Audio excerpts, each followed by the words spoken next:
Hi అండి అందరికీ. ఈరోజు మా పీజీలో ఫుడ్ ఏం పెట్టారో చూద్దామా. మార్నింగ్ టిఫిన్ అయితే సేమియా ఉప్మా పెట్టారు. ఈ సేమియా ఉప్మా పర్లేదు బాగానే ఉంటుంది అనమాట. ఒక్కొక్కసారి అయితే బాగోదు, అది నార్మలే అనుకోండి. దీంట్లోకి అయితే చట్నీ అలా ఏం పెట్టరనమాట, పప్పుల పొడి పెడతారు. నాకు ఆ పప్పుల పొడితో కాంబినేషన్ అంతగా నచ్చలేదు, అందుకని చెప్పి నేను వేసుకోను, అలాగే తినేస్తాను అనమాట. అలాగే టేస్ట్ కూడా బాగానే ఉంటుంది. ఆఫ్టర్నూన్కి నేను వైట్ రైస్ మాత్రమే తీసుకెళ్ళాను. మా వాళ్ళు అనపగింజల కర్రీ తర్వాత ఏదో చట్నీ తెచ్చారు. ఇప్పుడైతే ఈ అనపగింజల సీజన్ కదా, సో మ్యాక్సిమం చాలా ఎక్కువ దొరుకుతాయి అనమాట.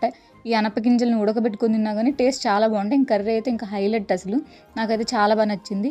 నైట్ పీజీలో వైట్ రైస్, చపాతీలు, పప్పు, తర్వాత ఏదో ఆకుకూర ఫ్రై, ఆలు బీన్స్ ఫ్రై పెట్టారు.